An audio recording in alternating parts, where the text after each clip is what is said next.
I feel like people should tell you're Christian by the way you carry yourself, the way you walk, the way you speak, the way you treat others, the way you. So I feel like they should be able to look at you and really say like, oh, this person is a Christian from the way that they carry themselves and the way that they do certain things. So I disagree. People were raised a certain way, so they believe what they believe is correct. However, we already know that God is who He is. That is correct. But you have other religions, for example, Judaism. Christianity was something built on humanity. Jesus didn't come and write down on the cross before He was starting with Christianity. They can't believe Christianity without Christ. Christ wasn't there yet. So I wouldn't say they are inherently wrong for believing in what they believed in, because it was Christianity was based on Judaism. However, now that Christ has come, He died, rose again, for our sins. I believe really true that like you have a choice to really pull back that original thought once you are introduced to Christianity. I feel like religion is very wide. A lot of them came off the basis of Christianity afterwards. Anyway, they just chose not to believe in God. They chose to find something else to praise. Be yourself, but especially Christians or Baptists, they're so very quick to judge. So any little thing you do that's relatively wrong in a sense, they'll be like, so that's I don't know how to say it. Feels bad on your character or something like that. I throw peeps of my personality and I can't do too much because everybody here is judgment. In real time, she judged me before. I don't know, you don't see her. She judged me before. Possibly she judged me before. She definitely judged me before. Sister Sophie judged me before. Okay. Everybody gets judged before. I don't know myself that well, but I know myself to some degree. And that's truly me. And they tend to judge us sometimes. I'll admit, I get a little bit work sometimes. It's a bad thing. But any efforts you don't make to change that, it's truly who you is. So yeah, I do disagree on this statement.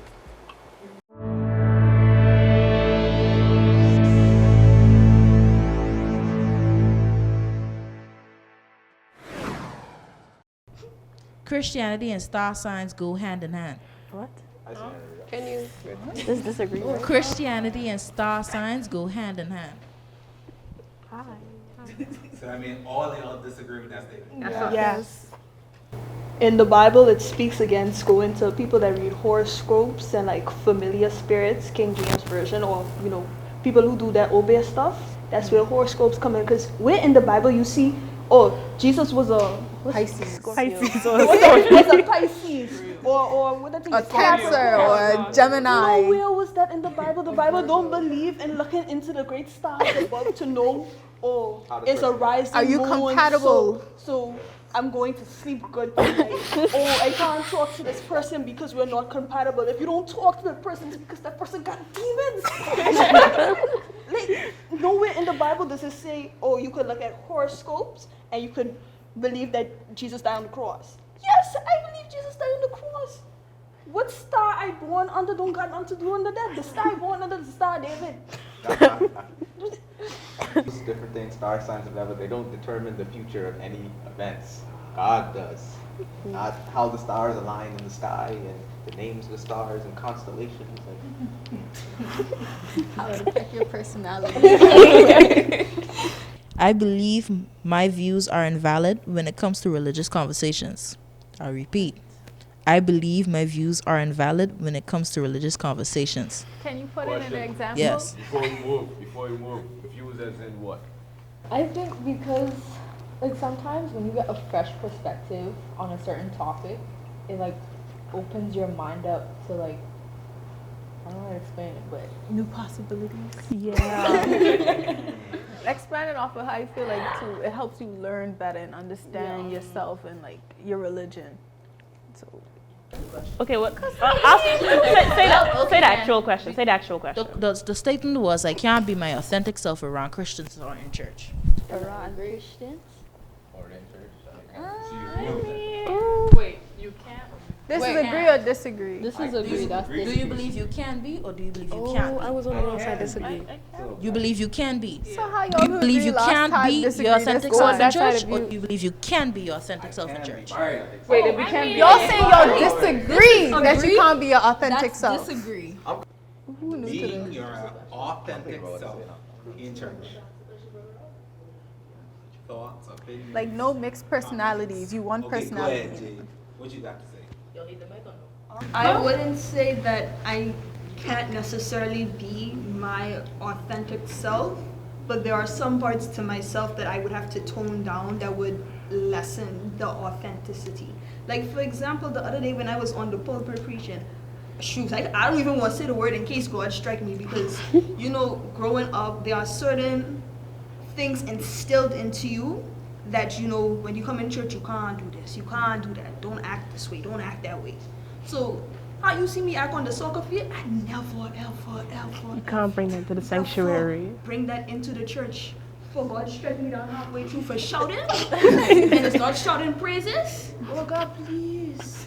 So there are certain things, like certain slang words I wouldn't use in the church because they just don't feel appropriate, because this is the Lord's house. When you go into somebody's house, you gotta respect their house. Specify that you're not talking about curse words, eh?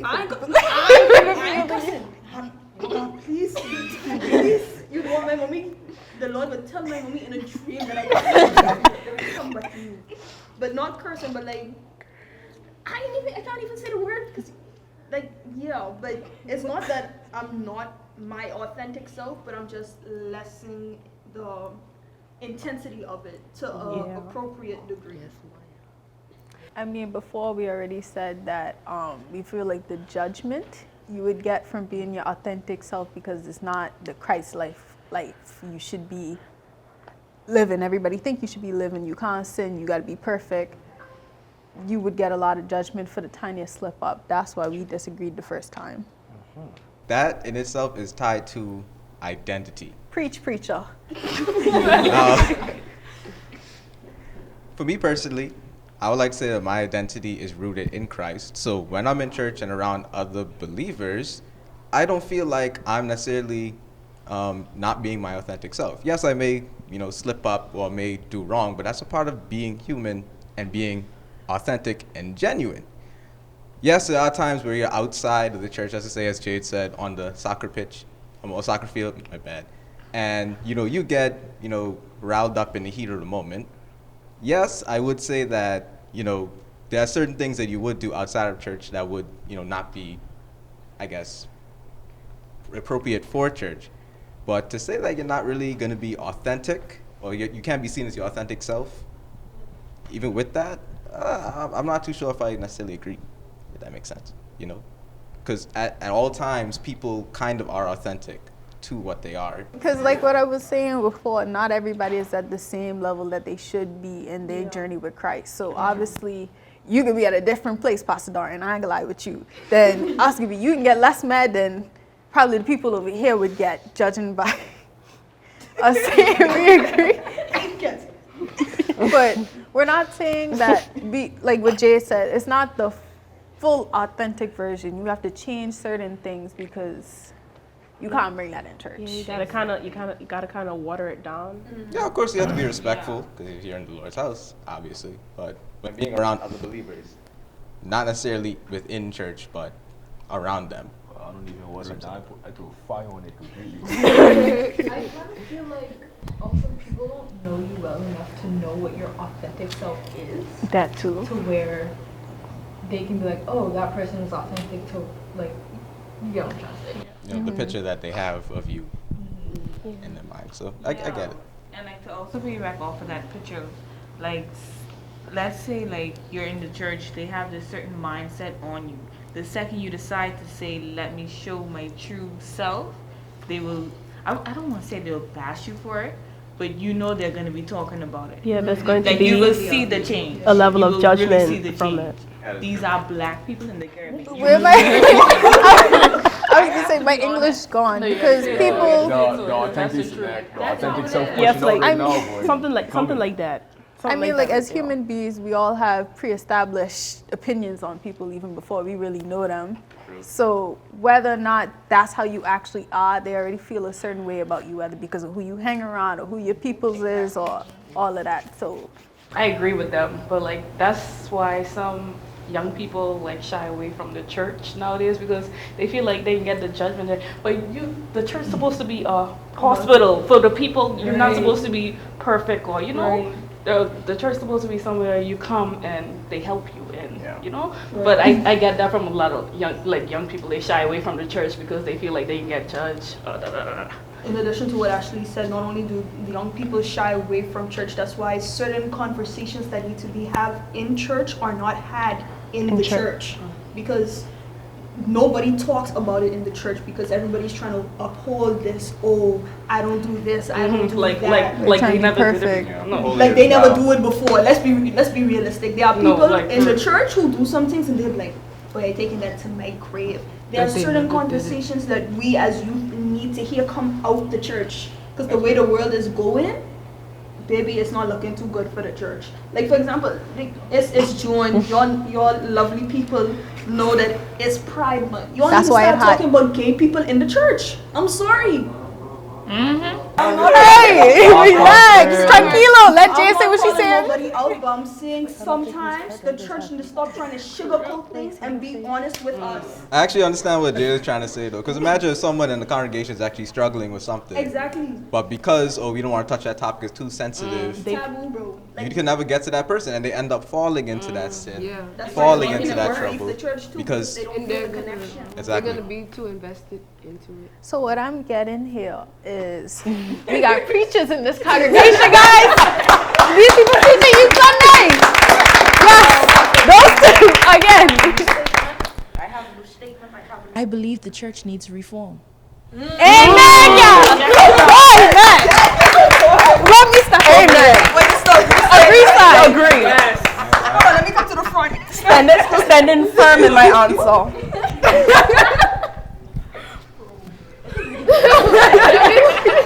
I think we can bring this back next week, but not with You can see the confusion in her face.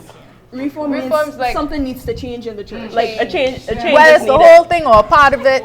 Is it a good change? Well, would that change into something good or bad? It could be It's a good. change. It's always a bad It's thing. not just a good change. And in my question, I mean a good reform. But what if it leads to something bad? Pick your poison, man. If Over it's the a line good on. reform, it leads to something good. You can't have both. Can't decide. You drowning on one side. Okay. Story with a man who didn't want to go to heaven and he didn't want to go to hell, so he sit on the fence. And guess where he end up? In hell, because guess who owns the fence? The devil. So pick a side, bro.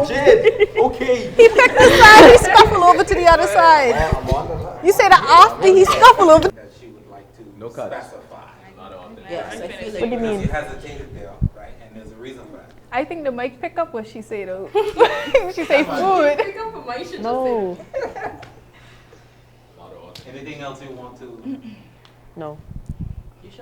She want a food ministry. A specific group of people, they want change within the church in this specific point, but this church is already structured in a way so everything could work. So you mean like Okay, I have something to say. No, so like if something changes, wouldn't that like ruin the structure of the church that's already been built? I don't feel like it would ruin the church necessarily or ruin the structure, because we're not saying change the whole structure of the church. Just change certain aspects of it, because it's lacking in some aspects that needs to be or either take away and add on, or add on to what you already have. Because what we have as of right now, I wouldn't say it's lacking, but it needs more. It could be push on better. It could be better. Yes. I was gonna say that reform is a very, can I say, touchy subject, because whenever you say reform, I'm thinking major, not something necessarily minor. Minor changes and reform are kind of two different things in my opinion.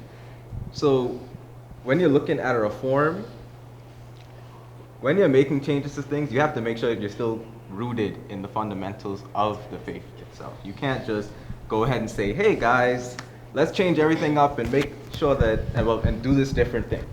And then you're going to forget about the foundation that you had, and due to that, you're not going to go in the right direction. So when you're looking to make changes within, I guess, how the church and the congregation deals with certain things or different topics, you have to do it very delicately. In the case of us youths and wanting messages that are more, I guess, tailored to our experiences and the different things that we go through, I think that's a good change that we should be implementing. But we just have to be very delicate and make sure that we're not forgetting the foundation that we already have here. That's why I also. Is that all for everybody? Yes. Do you believe the church needs reform? And hold up, before you all move, remember, decide to disagree, decide to disagree. If you agree, come my way. Disagree, go away. Exactly. So I have to agree or disagree? Yes. Remember your Miranda rights too. Anything you say can. The statement is, I believe the church needs reform. Hold on, does it mean we should walk over there? You disagree? I believe the church needs reform. I am be honest, I saw that coming. Agree? Disagree? So you over here? I saw that coming. Do you believe the church needs reform? This is too spicy. Oh. Say, you agree? Amen. It doesn't have to be a major reform. I know why I said so. Okay. So just so that we will start, Ronnie Sophie. The church does not need reform because what we may see is not what the church is supposed to be. But the church is divinely appointed and has a divine commission, and that can't be wrong because God's decisions don't need no reformation. Point blank. So maybe what you see ain't what it's supposed to be. She got my phone off? Yeah. Oh, she got a mic. We don't make up The church is a body of people. The church is all of us, right? And so my definition of reform here will be a reform in how we approach God's work and how obedient we are to God's principles. That's the believers behind the church. Hey. I think when we say But church, hold on, what the Lord said? The Lord said the people are the church. Let him talk. We need to define what church is because we get confused between denomination and church. Denomination is one thing. Yes. Church is the body of Jesus Christ. Yes. That is perfect. It don't need no reform. Don't need no reform. He built it the way it's supposed to be. He gave it all the ingredients that it's supposed to have. What the problem is that we don't conform to what Christ has taught. We mix it up. That's where the problem comes in. So it's not the reform that needs to happen in the church. It's the reform that needs to happen in people's hearts. The transformation in people's hearts. Transformation. We weren't talking about the church. We were not talking about. If you're saying we need some reform in Bethany, that's a different thing, right? That's what it means. Secondly, and don't say, hold on. But still, even with Bethany, there are certain core things that have to be in place that are biblical. That are biblical, right? Yes. Don't say, I would never say reform. I'll say the church has to evolve. Because if Jesus was speaking to the farmer, he talked about the seeds. Right. If he's talking to the fisherman, he talk about fish. So the church has to know how to package the message for the day and time and the people they're talking to. But hold on, that's not reform. Your principle, your commission is still the same. Nothing Christ does needs to be reformed. Reform suggests fundamental change. I don't think Baptists need fundamental change. I think Baptist principles are sound doctrine. We talk about the people in the church. Okay. I get it. I thought about it like ministry. That transformation and reformation of individuals. That's why I was so hesitant to cross it next time. Well, in that case, I see. Hey, welcome, my boy. now, guys, after all that we have talked with, I will ask the question again. You will stand on the line on your side again. I believe the church needs reform. Come, sister, come. See? And this is the church is supposed to be compassionate and and not laugh. That's why y'all over there, because y'all laughing, right? No, Miss, we laughing with her, not at her. You gotta you're laughing as the sister falls. No, man. You gotta help the sister out, man. Okay. You disagree. No. Annie Sophie, you will switch over? Anyway, I stand on what I say. No, she did say that. Jay, tell the story again, Jay. So Darian, Tell the story again. I mean, I guess you could Tell go the back story and again. We can't hear the story. We want to hear it too. I think you will cross. Okay, guys. And he was faced with a decision. There was a fence. On one side of the fence was heaven, but the next side of the fence was hell. Hell had some good worldly pleasures that he didn't want to let go, but heaven had Jesus. So you know what he do? He sit on the fence. When he looked up, he was in hell. You all know why? Because God don't own the fence. The devil owns the fence. God wants you to come to him. He never wants you to.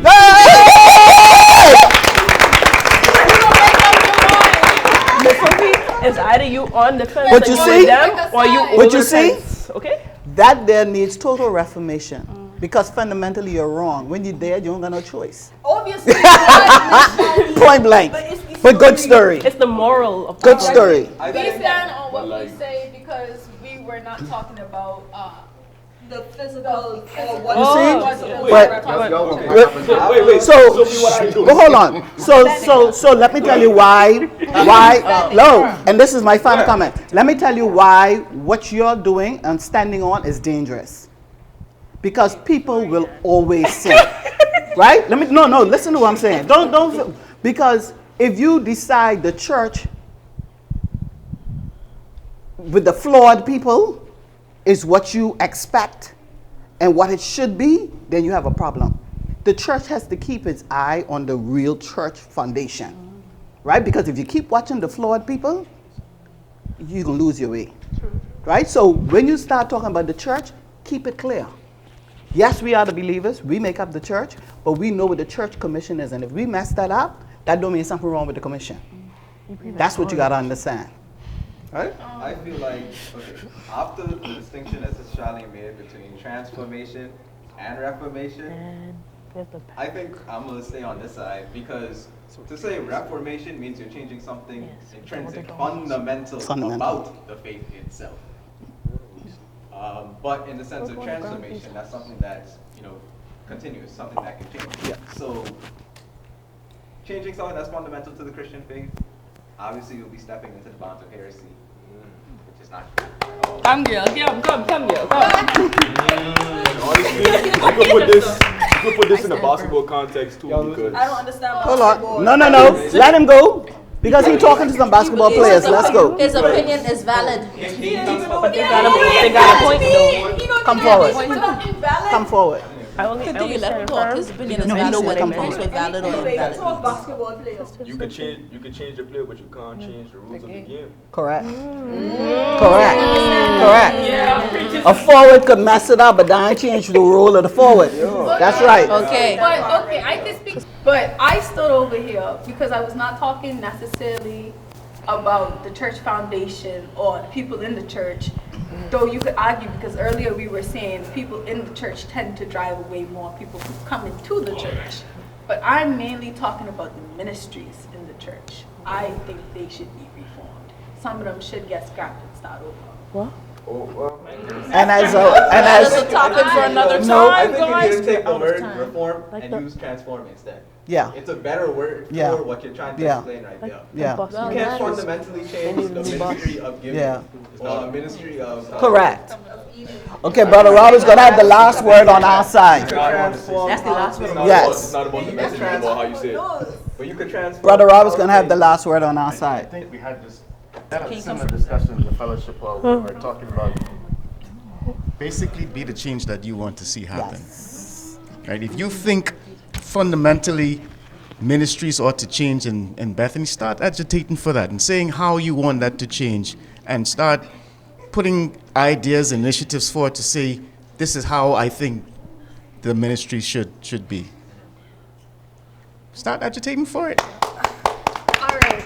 Let me clarify and say it's very valid. It's very valid what everybody is saying. But when you put your foot forward, I'm going to say this as somebody that has experienced this. I tried to make a change, but we're in an age where adults don't take you seriously at all. They will see the people do that, they get ignored them. They think, oh, they acting this way. Nothing will change. Nothing will change until adults start to take us seriously. I'm seeing Egyptians, you see? You are all the time. Exactly. Exactly. Exactly. Well. Okay. All right. Thank you very much. All right, Madam Speaker. Thank you very much. Thank you very much. Like shots. All in favor of closing for Madam Speaker, say aye. I so move. So I guess that is the end of our. What are we calling this? Media night. What are we calling this? Media night. Oh, my bad. Oh, anal bus? Well, I guess Bethany's addition. This will have to be a series, guys. Yeah, this can have to be a series. Real. I think this is the end of Bethany's version of Jubilee. Yeah, it is. Episode 1. This is episode 1 of many. Thank you very much.